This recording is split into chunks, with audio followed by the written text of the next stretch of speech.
Hi guys, welcome to Python Life YouTube channel. Last video లో మనం local variables గురించి నేర్చుకున్నాం. ఈ వీడియోలో instance variable versus static variable గురించి నేర్చుకుందాం. So instance variables are nothing but non static variables. So ఇవి ఎక్కడ డిక్లేర్ చేస్తారు? Inside a class, outside any method, constructor or block. So instance variables are nothing but non static variables. Non static variables అంటే static keyword use చేయదు. So int i is equal to 10 అని declare చేస్తాం దీని value. Next static variable. So these are declared using static keyword. Static keyword use చేయాలి దీనికి declare చేయాలంటే. ఇవి ఎక్కడ డిక్లేర్ చేయొచ్చు మనం? Within a class, outside any method, constructor or block. Same as instance variable లాగానే class లోపల దీన్ని డిక్లేర్ చేయాలి using static keyword. Static int s is equal to 20 అని దీని వాల్యూ ఇనిషియలైజ్ చేస్తున్నాను. ఓకే, సో క్లాస్ లోపల declare చేయాలి. So ఇది క్లాస్ కదా, సో క్లాస్ బ్లాక్ లోపల ఉంది. సో అవుట్ సైడ్ అని మెథడ్ అంటే ఇది మెథడ్ బ్లాక్ బయట ఉంది. ఓకే, మెథడ్ బ్లాక్ బయట మనం దీన్ని వాల్యూని ఇనిషియలైజ్ చేస్తాం ఆర్ డిక్లేర్ చేస్తాం. నెక్స్ట్ ఇన్స్టాన్స్ వేరియబుల్లో సెకండ్ ఏంటంటే ఆబ్జెక్ట్ క్రియేషన్ ఇస్ మ్యాండేటరీ అంటున్నారు. Whereas in static or class వేరియబుల్లో object creation is not necessary అని ఉంది. సో ఫస్ట్ ఒక ఆబ్జెక్ట్ క్రియేట్ చేద్దాం, దాని మీనింగ్ ఏంటో తర్వాత చూద్దాం.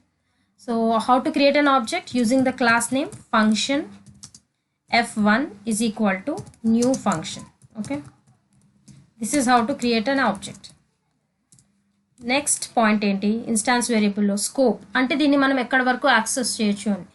Inside all methods, blocks and constructors. Instance వేరియబుల్ని మనం మెథడ్స్లో, బ్లాక్స్లో, కన్స్ట్రక్టర్స్లో యాక్సెస్ చేయొచ్చు. స్టాటిక్ వేరియబుల్ కూడా మనం inside all methods, constructors and బ్లాక్స్లో మనం దీన్ని యాక్సెస్ చేయొచ్చు. సో ఇన్స్టాన్స్ వేరియబుల్ని మనం ఇక్కడ యాక్సెస్ చేయొచ్చు కాబట్టి, సో ఇది ఒక మెథడ్ బ్లాక్, రైట్? సో ఈ మెథడ్ బ్లాక్లో మనం దీన్ని యాక్సెస్ చేయొచ్చు.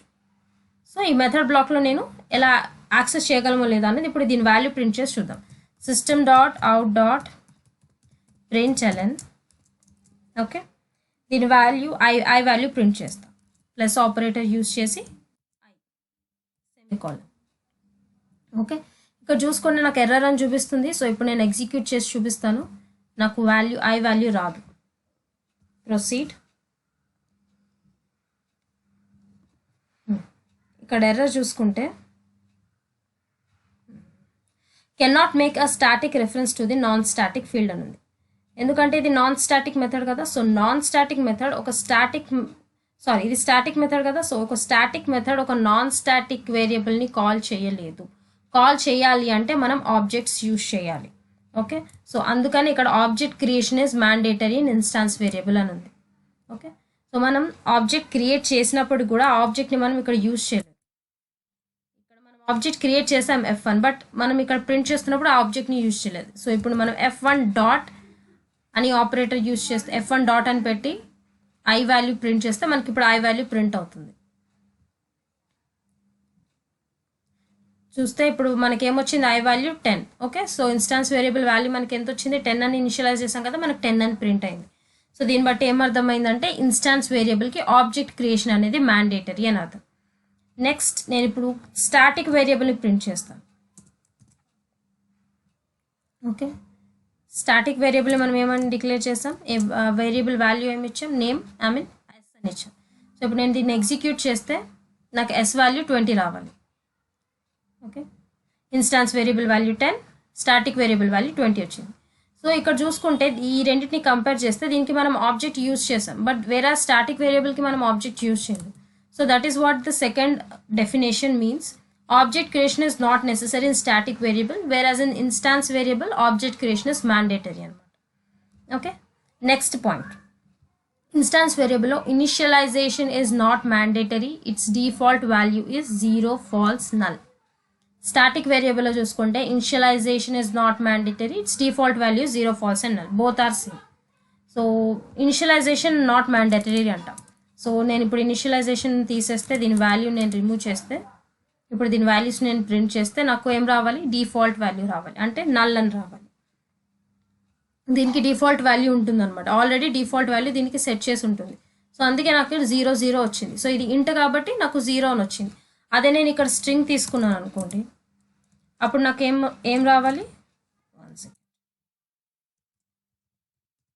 స్ట్రింగ్ తీసుకుంటే నాకేం రావాలి? నల్ అని రావాలి. ఎగ్జిక్యూట్ చేస్తే నల్ అని వచ్చింది. Okay,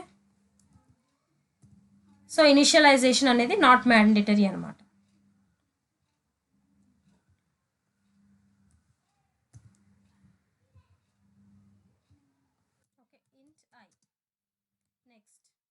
Access specifier can be used in initial instance variables and also in static variable. Access specifier can be used. Access specifier అంటే ఏంటి? పబ్లిక్. సో పబ్లిక్ యూస్ చేయొచ్చు. నేను చూసుకుంటే నాకు ఏం ఎర్రర్స్ రావట్లేదు.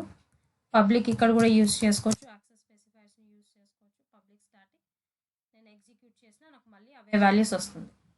I value 10, I mean instance variable value 10, దీని value S value ఏంటి 20. ఎందుకు రాలేదంటే ఓకే నేను ఏం వాల్యూ ఇవ్వలేదు కదా. So i is equal to 10, s is equal to 20. Execute చేస్తే నాకు 10, 20 వస్తుంది. So access specifier can be used. అది మన మీద డిపెండ్ అయి ఉంటుంది. If you want to use we can use. Next, object is created allocates memory to the variables. So ఇది మెమరీని ఎప్పుడు అలొకేట్ చేస్తుంది? ఈ వేరియబుల్స్ ఇన్స్టాన్స్ వేరియబుల్స్ మెమరీని ఎప్పుడు అలొకేట్ చేస్తుంది అంటే మనం ఎప్పుడైతే దీన్ని ఆబ్జెక్ట్ అయితే క్రియేట్ చేస్తామో ఆటోమేటిక్గా మనం వేరియబుల్స్ కూడా క్రియేట్ చేస్తాం కదా, అప్పుడే వేరియబుల్స్కి మెమరీని అలొకేట్ చేసుకుంటుంది. ఆబ్జెక్ట్ క్రియేట్ చేసిన వెంటనే వేరియబుల్స్ కోసం మెమరీని అలొకేట్ చేసుకుంటుంది ఇన్స్టాన్స్ వేరియబుల్స్కి అయితే. Whereas in the static variable అయితే when the class file loaded, మనం ఎప్పుడైతే క్లాస్ ఫైల్ని కంపైల్ చేస్తే మనకి డాట్ క్లాస్ ఫైల్ వస్తుందో అప్పుడే మెమరీని అలొకేట్ చేస్తుంది స్టాటిక్ వేరియబుల్స్. ఓకే, స్టాటిక్ వేరియబుల్స్కి మెమరీని ఎప్పుడు అలొకేట్ చేస్తుంది? ఎప్పుడైతే మనం క్లాస్ ఫైల్ని జనరేట్ చేస్తామో డాట్ క్లాస్ ఫైల్ని అప్పుడు స్టాటిక్ వేరియబుల్స్కి మెమరీని అలొకేట్ చేసుకుంటుంది. వెరాజ్ ఇన్స్టాన్స్ వేరియబుల్స్కి అయితే ఆబ్జెక్ట్ క్రియేట్ చేసినప్పుడే దానికి ఇన్స్టాన్స్ వేరియబుల్కి మెమరీని అలొకేట్ చేసుకుంటుంది. Next point, simple method accessed directly. Static method అయితే create object then call variable. So first point ఏముంది? Simple method can be accessed directly. So instance వేరియబుల్ని యాక్సెస్ చేయాలి అంటే డైరెక్ట్గా యాక్సెస్ చేయొచ్చు సింపుల్ మెథడ్ అయితే. అదే వేరే స్టాటిక్ మెథడ్ అయితే we have to use then object. Okay, so first ఒక సింపుల్ మెథడ్ క్రియేట్ చేద్దాం. సింపుల్ మెథడ్ ఏంటి? వాయిడ్. మన మెథడ్ ఎలా రాయాలి? వాయిడ్ ప్రింట్ నేమ్ అని ఇస్తాం, print value. Okay, print value, enter. Method ఇస్తున్నాను.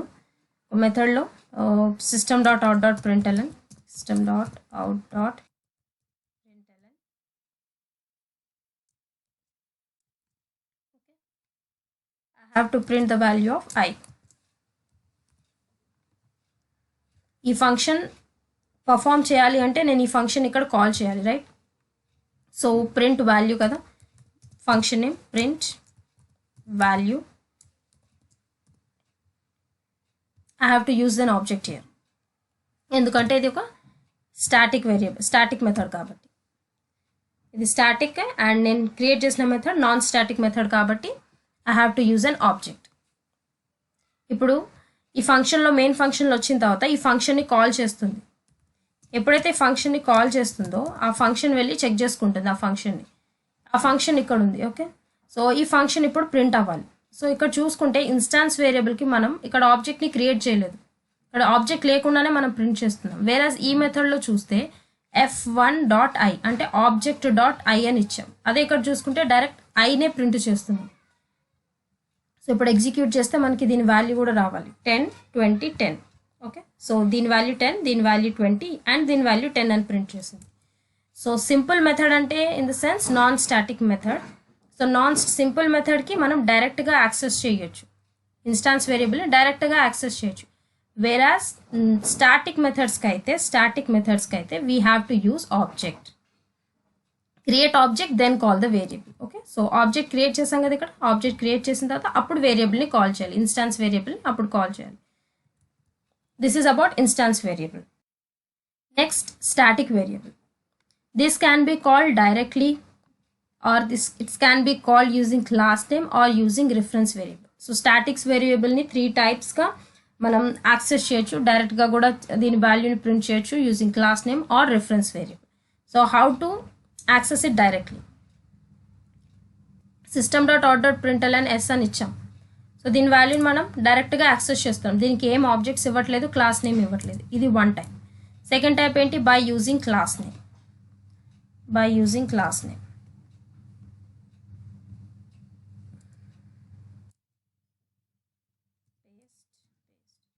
క్లాస్ నేమ్ ఏంటి ఫంక్షన్, రైట్?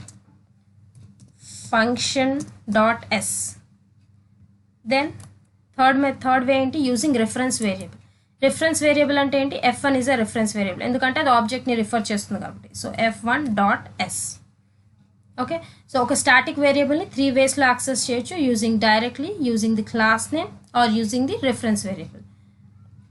ఇప్పుడు దీన్ని నేను ఎగ్జిక్యూట్ చేస్తే నాకు s వాల్యూ 20 20 20 అని వస్తుంది.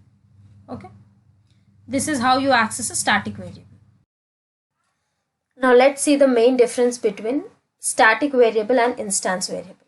So instance variable ki manaki object creation is mandatory kada. So first oka object ni create chedam with class name function f1 is equal to new function constructor. Okay, semicolon. Now I have to access the instance. I can access instance variable and static variable inside the method. So system dot out dot println ఇచ్చి ఇందులో f1 dot i instance variable i semicolon. In the same way నేను static variable కూడా print చేస్తాను. Copy paste instance static variable s. Okay, so ఇప్పుడు నేను దీన్ని execute చేస్తే నాకు వాల్యూ ఏం రావాలి, i వాల్యూ 10, ఇన్స్టాన్స్ వేరియబుల్లో ఏదైతే డిక్లేర్ చేస్తానో 10 అండ్ స్టాటిక్ వేరియబుల్ది 20 వాల్యూ రావాలి. సో ఎగ్జిక్యూట్ చేస్తే ఐ షుడ్ గెట్ 10 and 20.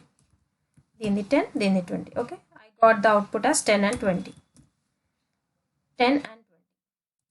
ఇప్పుడు ఇంకొక ఆబ్జెక్ట్ క్రియేట్ చేస్తాను. ఫంక్షన్ ఇక్కడ క్రియేట్ చేస్తాను. Function f2 is equal to new function constructor. Paste f2 is equal to new function. Okay, ఇప్పుడు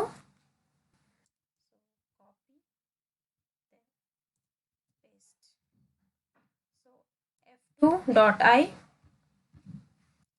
f2 dot s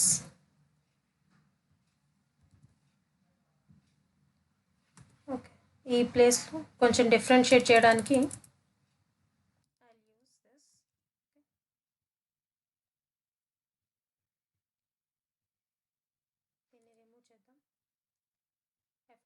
సో ఇప్పుడు execute చేద్దాం. Run చేశాను.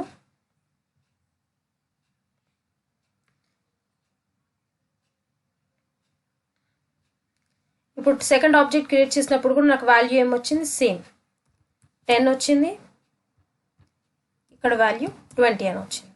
ఓకే, ఇప్పుడు నేను ఇనిషియలైజ్ చేస్తాను f1 ఆబ్జెక్ట్ని. f1 dot equal to 100 అని ఇస్తాను వాల్యూ. ఓకే,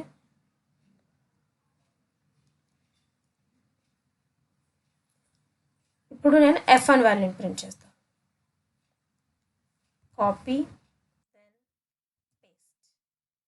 ఇప్పుడు ఇన్స్టాన్స్ వేరియబుల్ని ఇనిషియలైజ్ చేసాం కదా, అలాగే స్టాటిక్ వేరియబుల్ని కూడా నేను ఇనిషియలైజ్ చేస్తాను. So f1 dot s is equal to 200. Okay, so f1 dot ఎస్ని కూడా మళ్ళీ ప్రింట్ చేద్దాం. కాపీ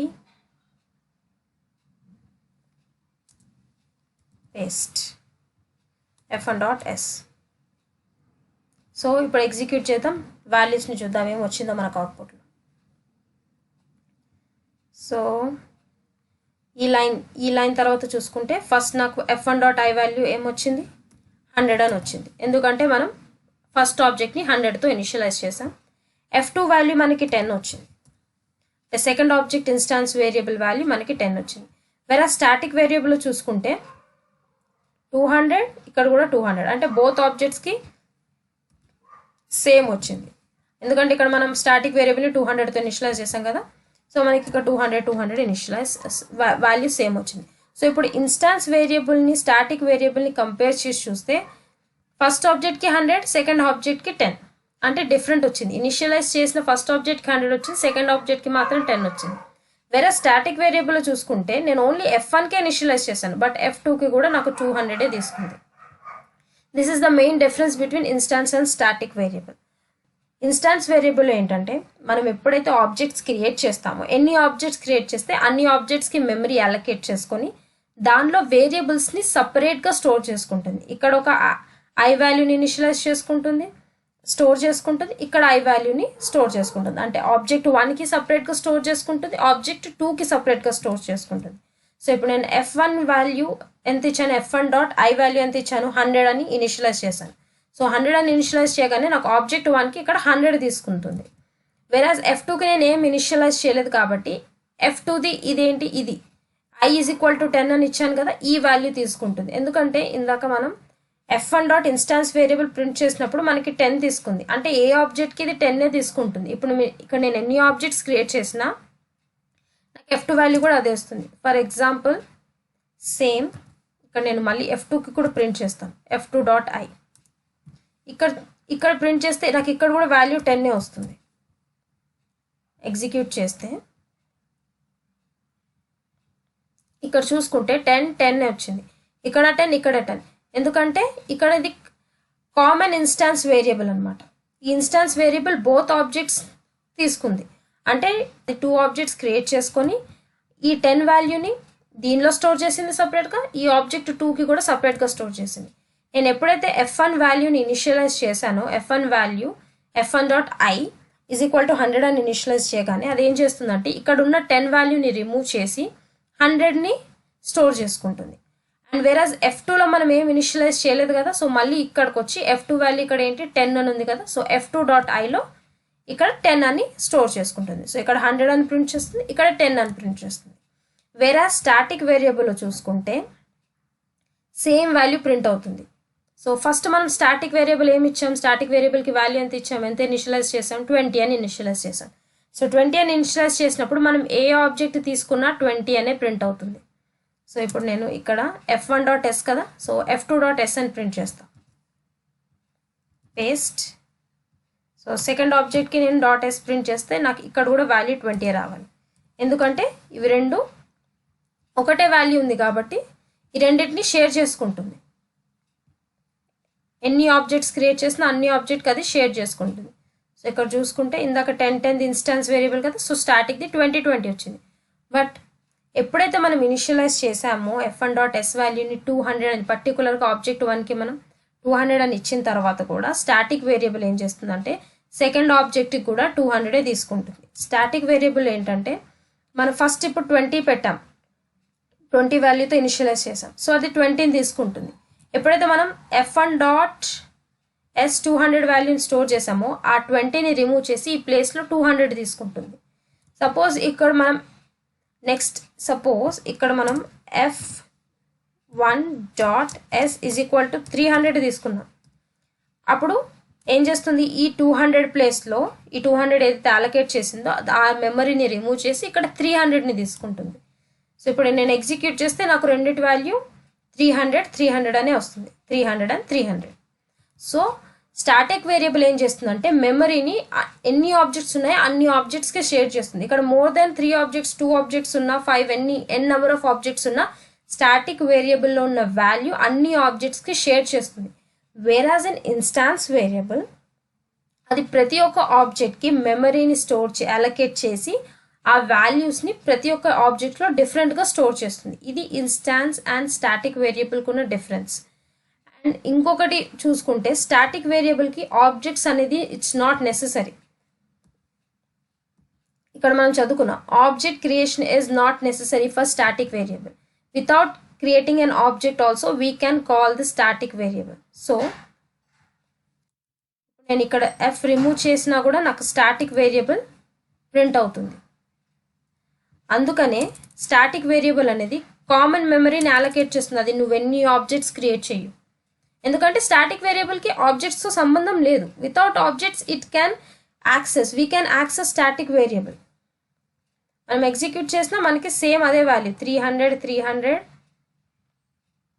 20 అవే వాల్యూస్ ప్రింట్ అవుతుంది. ఎందుకంటే object creation is not necessary. Whereas instance variable object creation is necessary. ప్రతిసారి నువ్వు ఆబ్జెక్ట్ క్రియేట్ చేస్తుంటే నీకు అందులో సపరేట్గా నీ వాల్యూస్ అనేది స్టోర్ అవుతుంది, ఇన్స్టాన్స్ వేరియబుల్స్ అనేవి స్టోర్ అవుతుంది. So this is the main difference between instance variable and static variable. Once again static వేరియబుల్స్లో ఏదైతే మనం వాల్యూని ఇనిషియలైజ్ చేస్తామో అది అన్ని ఆబ్జెక్ట్స్కి షేర్ చేస్తుంది. అంటే అన్ని ఆబ్జెక్ట్స్ ఈ స్టాటిక్ వేరియబుల్ ఉన్న వాల్యూని షేర్ చేసుకుంటుంది. వేరాస్ ఇన్ ఇన్స్టాన్స్ వేరియబుల్ ప్రతి ఒక్క ఆబ్జెక్ట్కి ఒక మెమరీని అలొకేట్ చేస్తుంది, అందులో ఆ వేరియబుల్స్ని స్టోర్ చేసుకుంటుంది. Okay, thank you.